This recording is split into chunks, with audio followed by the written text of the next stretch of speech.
I do want to get all of your takes on what some call flip-flop, some call a 180-degree turn. Listen to this.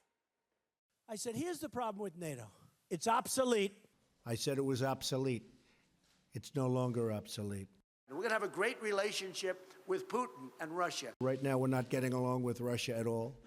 We may be at an all-time low in terms of relationship with Russia. How do you feel Look about at the dates there. The dates are a year apart.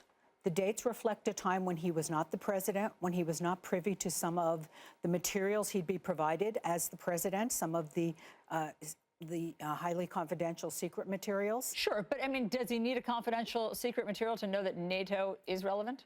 Well, he had a change of opinion. He changed his mind. And you're comfortable with that? I am comfortable with that because I feel that we're all entitled to change with circumstances, with timing.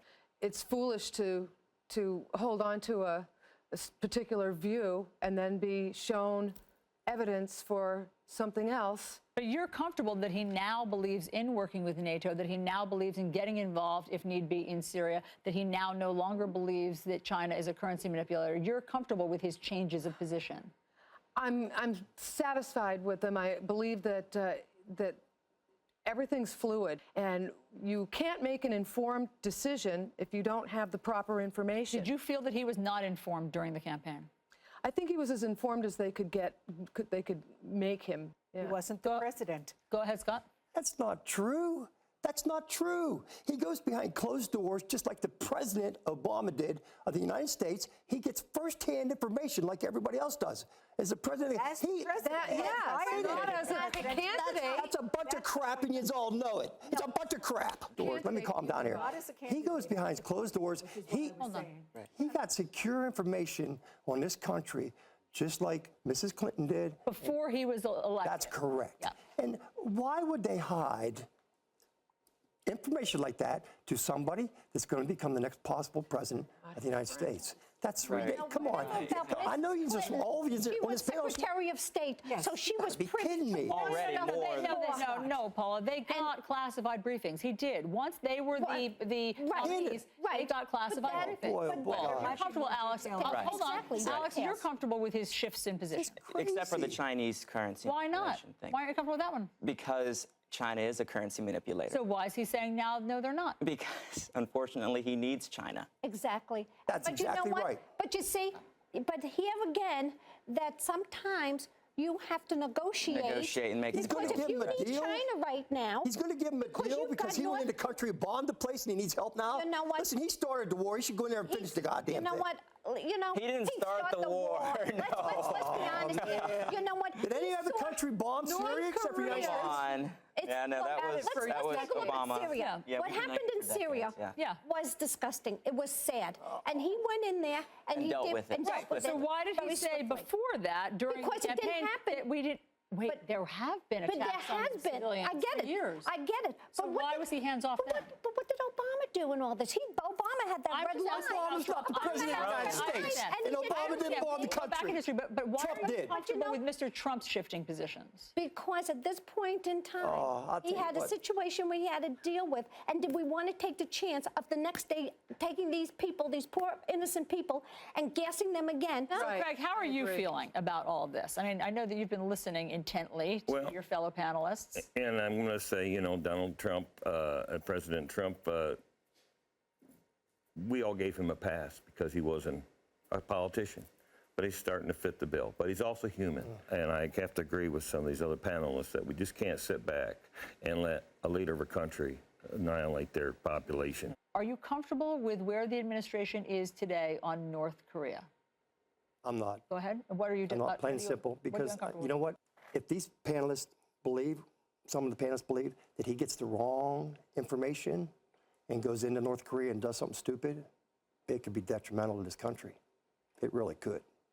Are you comfortable with the tough talk against North Korea?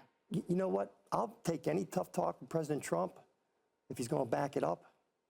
But he's not backing it up. What can we do, though? We've got a leader of a country that has been flaunting the fact that he has these missiles and he sends them out. Do we have to wait until one of them is nuclear tipped and takes out one of our allies? Absolutely not. Do we I'm have not to wait saying- for that?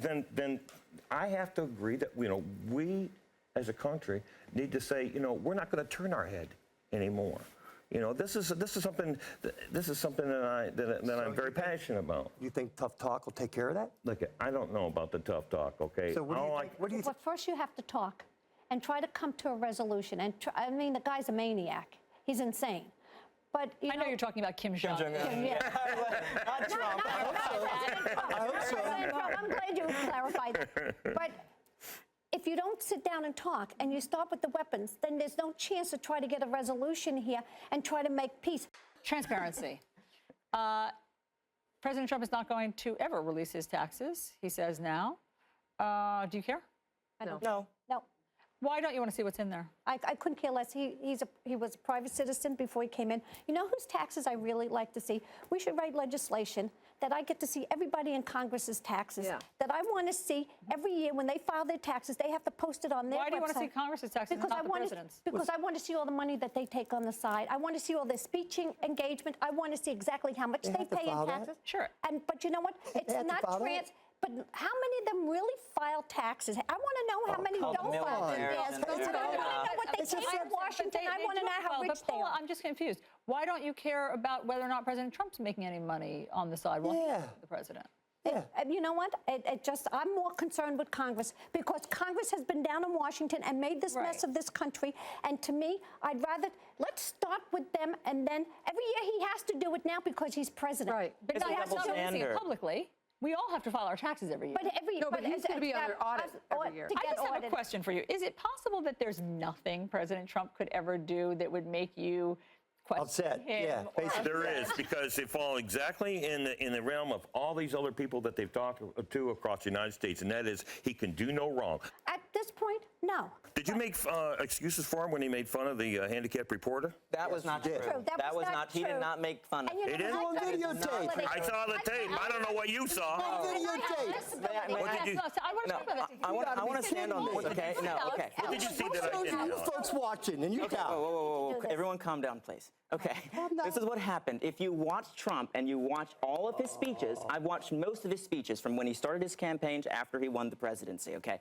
He uses hand gestures all the time. And when Oh, he was, you gotta when he was, be kidding me. No. I disagree. When he was talking about the gentleman, yes, he is handicapped, and I'm sorry for him. I'll pray for him. But when he was talking about him, he was using hand gestures, yes, but he's done the same hand motion with I many can't other believe it. You know what? non-handicapped I've never people seen him use before. those. You know what? hands. No. When he was, Look, the yes, he hand has. gestures that he was using when he was talking about Serge Kovaleski, I've never seen him. Yes, he before has or after. many times. I've seen the videos comparing. What about his him talking proposed about other Muslim ban during his campaign? What did you think about that? Did you back him on that? Muslim ban? Yeah, the Muslim No, ban. I Did you go to his not. rallies? I went to 45 of them. I did go to Every his one. rally. We're going to have a Muslim ban. They all jump up and cheer. Allison. And did you like that? No, I couldn't support that. I never supported that. I never supported a deportation.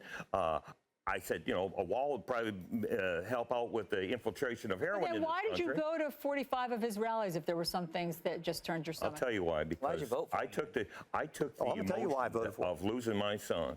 And when Donald Trump told me that he was going to do whatever he could do to help the people that were found themselves involved with heroin and substance abuse, I took that to heart. And I transformed my emotion that I had for my son into following this man around the countryside. And I listened to him talk, and I supported him because of his promise that he was going to help these kids and these young adults get off this heroin. You haven't seen that today. He's failed. As we approach the 100-day mark, what does Make America Great Again mean to you today? Paula? It means that he is moving forward on helping with the economy. I think that we have to give this man a chance. Nobody has given him a chance from the day he became the nominee to the day he got sworn in.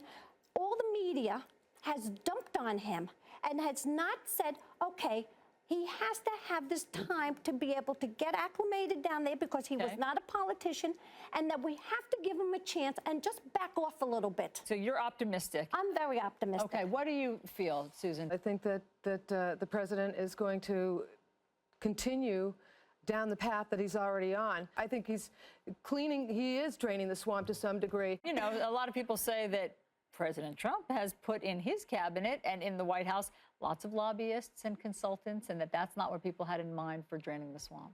That's correct. I mean, that, you know, I agree with sometimes that. when you get Absolutely there, correct. it changes. But Alex, I want to move on to you. President Trump promised that there would be so much winning when he becomes president. Are you sick of winning yet? No, I'm not. We have a lot more to look forward to, I think. Hopefully he'll get reelected. We'll win the, in 2018 Congress again. Eileen, what does the future look like to you? I'm willing to give him more time. There is a learning curve that is involved with learning how to deal with the government. So I feel encouraged that things will continue to improve. Scott? You know, Allison, basically, I hope his next 100 days is better than his first 100. You know, it can only get better, I hope, not worse, truthfully. I'm still, whether this panel thinks I hate Mr. Trump or not, I really don't. Again, I agree with this gentleman here. I want him to succeed. I really do. I think he can, but I don't think he can just go to the table and say it's my way or the highway. He's got to negotiate. If he doesn't, it's going to get worse in the next 4 years. It truly is. And he's going to lose a lot of people the next election. I guarantee it. There'll be a lot of people turn against him. Craig, how do you see the future? Well, you know, they say give him 4 years, but unfortunately, he's shown what he's capable of doing in the first 100 days. Make America great again has become a myth. I don't wish for the president to fail in his endeavors. You know, if he wins, we all win. I could never vote for him again because he's shown what he's capable of doing. That is trying to put through something that was absolutely the opposite of what he said, what he promised American people.